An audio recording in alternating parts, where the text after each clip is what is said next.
रोके से ना रुके हम, मर्जी से चले हम।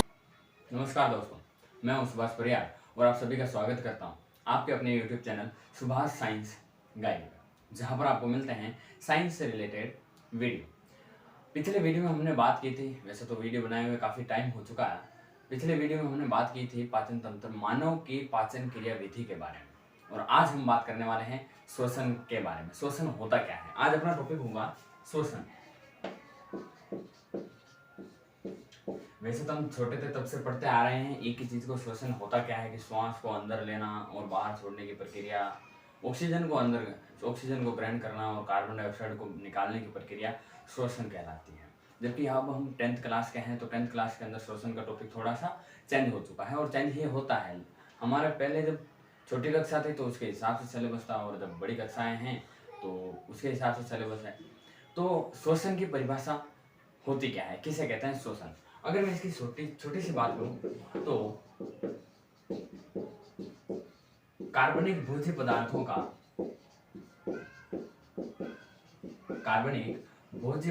का ऑक्सीजन की उपस्थिति में अपघटन, ऑक्सीजन की उपस्थिति में अपघटन ही क्या कहलाता है? उपस्थिति में अपघटन क्या कहलाता है? श्वसन कहलाता है।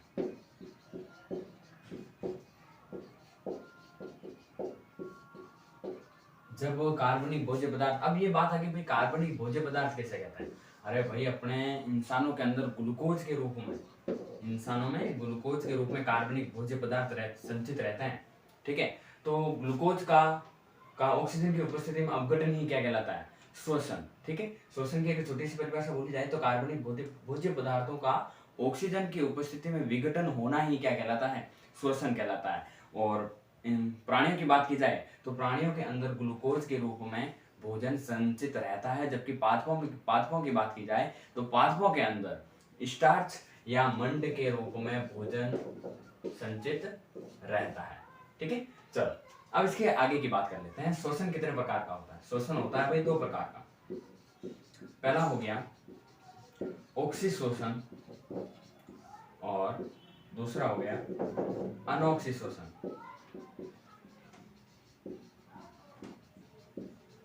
2 प्रकार के हो गए श्वसन।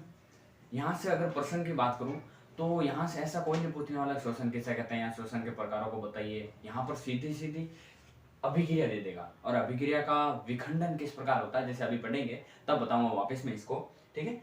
ऑक्सीश्वसन और अनऑक्सीश्वसन। श्वसन हो गए 2 प्रकार के, एक हो गया ऑक्सीश्वसन और दूसरा हो गया अनऑक्सीश्वसन।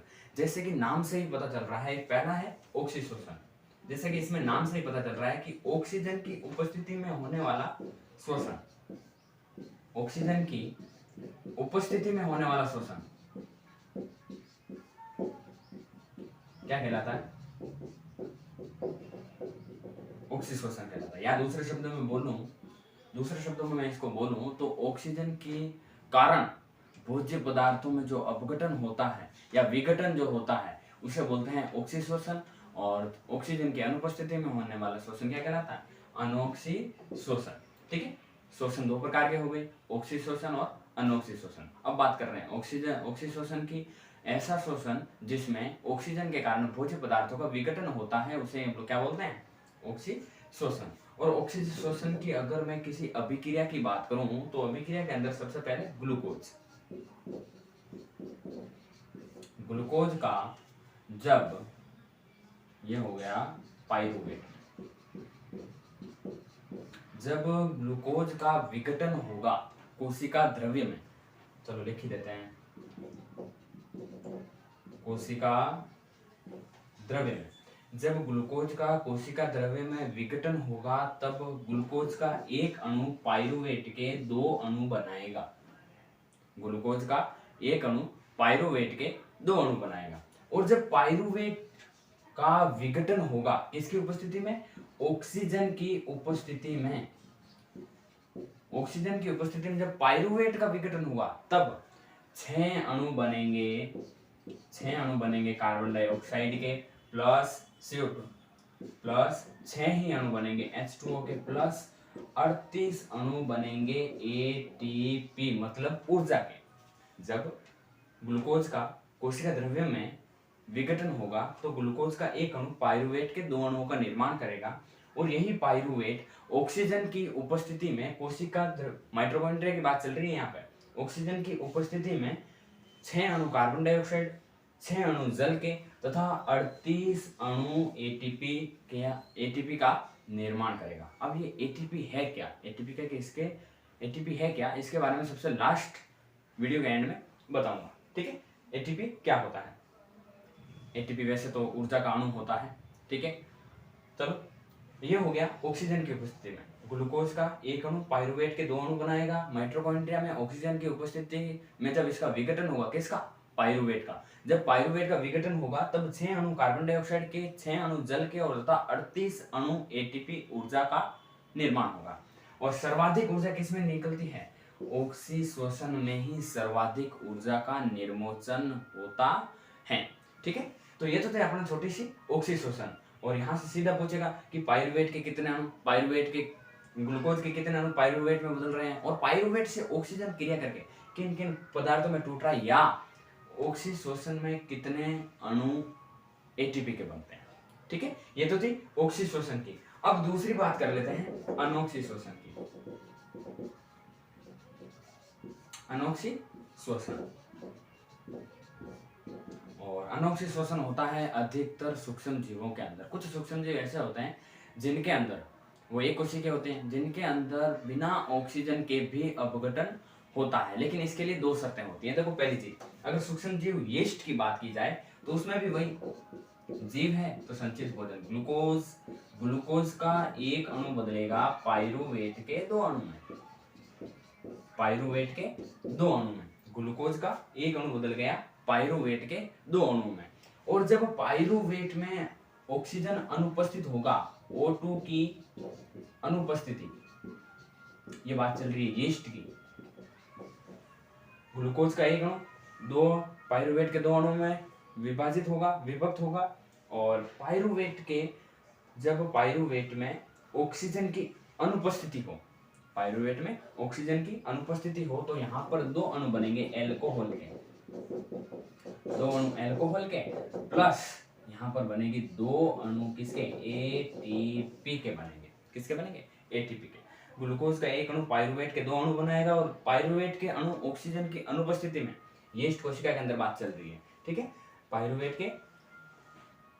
के 2 अणु यीस्ट कोशिका में ऑक्सीजन की अनुपस्थिति के कारण 2 अणु बनाएंगे एल्कोहल के, C2H5OH के, तथा 2 अणु ऊर्जा निर्मुक्त होगी। और प्रश्न यहाँ से सीधा यही पूछना है, छोटा सा, बिल्कुल छोटा सा प्रश्न आना, यीस्ट कोशिका में ऑक्सीजन की अनुपस्थिति में पाइरुवेट किन किन अणुओं में बदलता है। ठीक है, और तीसरी चीज, इसमें तीसरी कंडीशन और आ जाती है अनोक्सी श्वसन। पहले तो एक चीज, क्या अनोक्सी श्वसन हमारे शरीर के अंदर होता है क्या, बिल्कुल होता है। हमारे शरीर की जो पेशियां होती हैं, पेशियां, मांसपेशियां जिसे बोला जाता है मसल्स, ठीक है, उनमें जब भी अनोक्सी श्वसन, उनमें पहली चीज अनोक्सी श्वसन ही होता है। ठीक है, वहां पर ऑक्सीजन की आपूर्ति नहीं हो पाती। जब व्यक्ति अधिक व्यायाम करता है तब उनसे कुछ क्रैम्प्स आते हैं या थकावट महसूस होती है, उसका भी कारण क्या है, अनोक्सी श्वसन। इसमें भी सेम प्रक्रिया, जब ग्लूकोज का अणु पाइरुवेट के 2 अणु बनाएगा तब ऑक्सीजन की अनुपस्थिति में किस का निर्माण होगा, लैक्टिक अम्ल, जो कि थकावट का कारण होता है, लैक्टिक अम्ल, तथा 2 अणु ये भी किसके बनाएगा, एटीपी के। ठीक है, देखो ग्लूकोज, सीधी बात है, ग्लूकोज का एक अणु 2 पाइरुवेट के अणु बनाएगा, लेकिन पाइरुवेट जब ऑक्सीजन की अनुपस्थिति में, मांसपेशियों के अंदर की बात चल रही है, ठीक है, पेशियों के अंदर की बात चल रही है, तो पाइरुवेट के 2 अणु अनोक्सी श्वसन में लैक्टिक अम्ल, जो कि हमारे थकावट का कारण होता है। कई बार होता है कि हम लोग लगातार काम करते रहते हैं और उसके बाद हम लोग थक जाते हैं। थकने का बड़ा कारण क्या है, लैक्टिक अम्ल। ठीक है, और लैक्टिक अम्ल जब भी हम लोग थक जाते हैं तो उनको केला खाने से ही, क्योंकि केले में लैक्टिक अम्ल को विघटित या ग्लूकोज, तीव्र मात्रा में ग्लूकोज का निर्माण होता है केले खाने से। ठीक है, तो 2 अणु एटीपी के बनेंगे। ठीक है, अब बात कर लेते हैं इसके अंदर एटीपी की बात, पहले एटीपी की बात कर लेते हैं ना। चलो पहले ये जान लेते हैं कि एटीपी होता क्या, किसे कहते हैं एटीपी। वैसे तो एटीपी का अगर पूरा नाम की बात की जाए तो एटीपी होता है भाई एडिनोसिन ट्राइफॉस्फेट को ही एटीपी बोला जाता है। एडिनोसिन ट्राइफॉस्फेट उसको बोला जाता है एटीपी। बाकी क्या करेंगे साथ देखो। चलो ग्लूकोज के अब बात है छोटी सी एटीपी के बारे में। एटीपी होता क्या है? अगर इसकी पूरी बात करूं तो इसका पूरा नाम हो गया एडिनोसिन ट्राइफॉस्फेट। एडिनोसिन ट्राइफॉस्फेट, ठीक है। जब भी देखो एटीपी एडीपी से मिलकर बना एडिनोसिन डाइफॉस्फेट।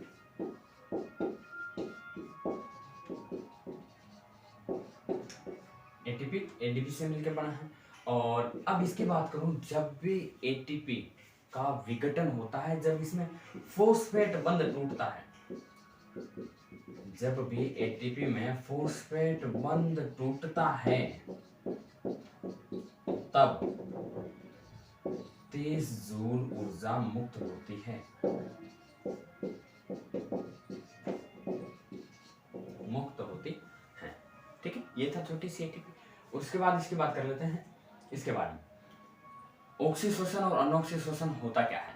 ऑक्सीशोषण वो हो गया जो ऑक्सीजन की उपस्थिति में हो, और अनऑक्सीशोषण वो हो गया जो ऑक्सीजन की अनुपस्थिति में हो। पहला अंतर। दूसरा अंतर, यह प्राणियों में होता है, बिल्कुल सही बात है, ये प्राणियों में होता है, और ये सूक्ष्म जीवों या पेशियों में होता है। सूक्ष्म जीवों या पेशियों में होता है। और इसमें 38 एटीपी के अणु बनते हैं। इसमें ऑक्सीशोषण में 38 एटीपी के अणु बनते हैं, और इसमें मात्र 2 एटीपी के अणु बनते हैं, ठीक है। और जब इसमें 38 एटीपी के अणु बनते हैं, 38 एटीपी अणु के साथ CO2 प्लस H2O जल का भी निर्माण होता है, और इसमें लैक्टिक अम्ल या एल्कोहल का निर्माण होता है। लैक्टिक अम्ल या एल्कोहल का निर्माण होता है। लैक्टिक अम्ल या एल्कोहल सह उत्पाद के रूप में एटीपी के साथ रिलीज होते हैं, मुक्त होते हैं। ऑक्सीजन की उपस्थिति में होता है या ऑक्सीजन की अनुपस्थिति में होता है। ये समस्त प्राणियों में होता है वैसे तो, लेकिन ये कुछ सूक्ष्म जीवों या पेशियों के अंदर होता है। जैसे सूक्ष्म जीव का नाम ले लिया तो यीस्ट, ठीक है। फिर इसमें 38 एटीपी का अणु बनते हैं, और इसमें 2 एटीपी का अणु बनते हैं, और इसमें CO2 और जल सह उत्पाद के रूप में बनते हैं, और इसमें लैक्टिक अम्ल और एल्कोहल सह उत्पाद के रूप में बनते हैं। आगे के वीडियो में हम दूसरी ओर बात करते हैं, ठीक है। आज के लिए बस इतना ही।